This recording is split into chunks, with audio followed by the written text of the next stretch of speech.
Some women don't chase, and yet they're never forgotten. There's something about the woman who stops mid-sentence, who lets her words hang in the air like smoke from an extinguished candle. She doesn't finish her explanation. She doesn't plead her case. She simply stops. And in that stopping, something profound shifts in the archetypal dance between masculine and feminine consciousness. The man who once dismissed her words suddenly finds himself replaying them in the quiet hours before dawn. The woman who once sought his understanding has discovered something far more valuable, the understanding of herself. In the beginning, she explains. Oh, how she explains. Her words pour forth like water from a broken dam, each sentence a desperate attempt to bridge the chasm between her inner world and his comprehension. She dissects her feelings with surgical precision, believing that if she can just articulate the right combination of words, he will finally see her truth. This is the shadow of the feminine psyche at work, the unconscious belief that love requires constant translation, that acceptance demands perpetual justification. But what Jung understood about projection reveals itself here in the most intimate of theaters. The man, comfortable in his ego's fortress, has unconsciously cast her in the role of the explainer, the emotional translator, the one who must make sense of the mysterious realm of feelings for him. He has projected his own disconnection from his anima, his inner feminine, onto her, making her responsible for carrying the emotional weight of their connection. She becomes his emotional interpreter, and in accepting this role, she abandons herself piece by piece, word by desperate word. The more she explains, the less he listens. The more she justifies, the more he judges. This is not cruelty, this is unconsciousness, the blind dance of two people lost in their psychological projections. Then comes the day when something inside her shifts. Perhaps it's triggered by his absent nod while she pours out her heart, or the way his eyes drift to his phone while she's mid-explanation about why his words hurt her. Perhaps it's the realization that she has become a stranger to herself, caught in an endless loop of seeking validation from someone who has forgotten how to truly see her. The shift is subtle at first, a pause where there used to be urgency, a breath where there used to be breathlessness. She catches herself mid-explanation and something ancient within her whispers. Why are you begging for understanding from someone who has chosen not to understand? This is the moment her shadow begins to integrate, when the part of herself that has been projected onto him, the part that seeks, that yearns, that knows her own worth, begins to return home to her psyche. His unconscious registers the change before his ego does. There's something different in the air between them, a quality of silence that feels charged rather than empty. She who once filled every pause with explanation now lets the silence breathe. She who once chased his attention with words now holds her truth like a precious stone, offering glimpses rather than exhibitions. The masculine psyche, comfortable in its assumption of her endless availability, begins to stir uneasily. Where are her explanations? Where is her familiar dance of seeking his approval? The absence of her words creates a vacuum that his unconscious mind cannot ignore.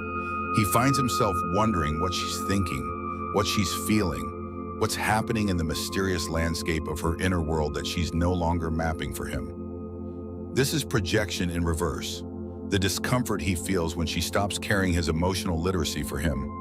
Without her constant explanations, he must face the poverty of his own emotional vocabulary, the barrenness of his connection to his inner feminine.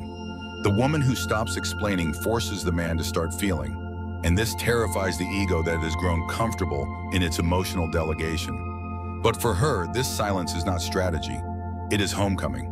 Each unexpressed explanation that she swallows becomes nourishment for her authentic self. Each time she chooses not to justify her feelings, she validates them internally. This is individuation in its purest form, the gradual separation of her true self from the roles and projections that have defined her in relationship. The Stoic philosophers understood something profound about the nature of suffering, that we suffer not from events themselves, but from our resistance to them, our desperate need to make others understand our experience of them. When she stops explaining herself, she stops resisting the reality of who he is and chooses instead to honor the reality of who she is becoming. There's something almost mystical about watching a woman reclaim her words. You can see it in the way she holds her body differently, the way she meets his gaze without the familiar plea for understanding lurking behind her eyes.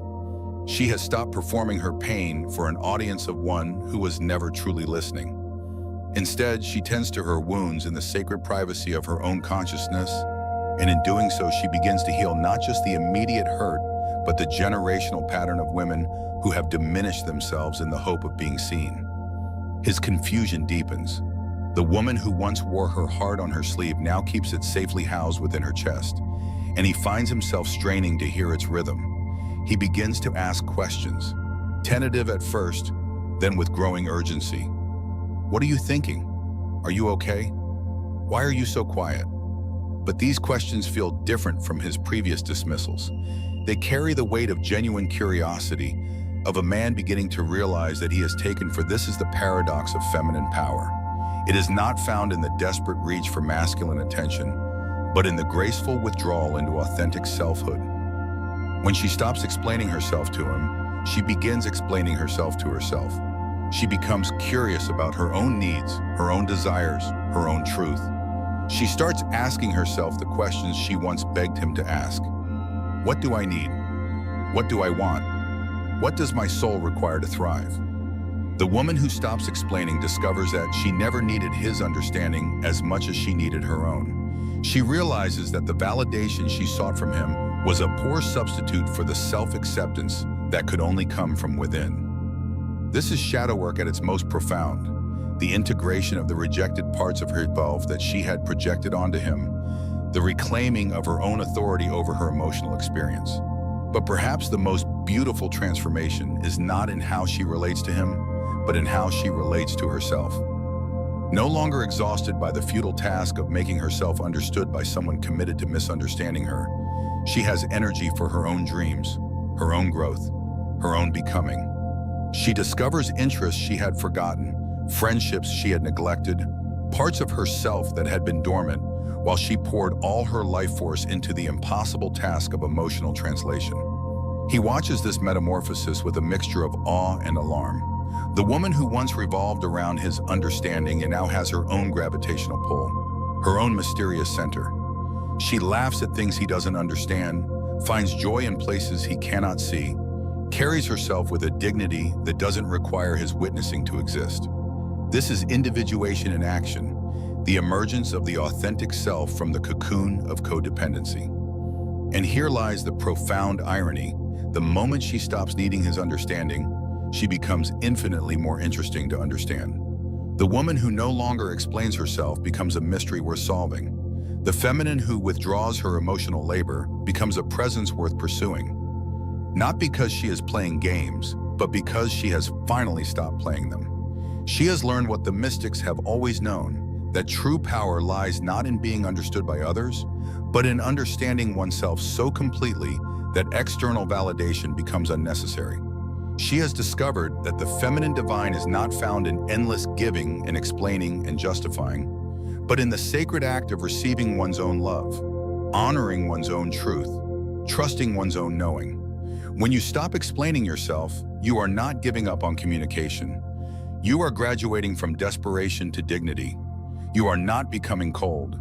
You are becoming whole. You are not punishing him with your silence. You are rewarding yourself with your presence.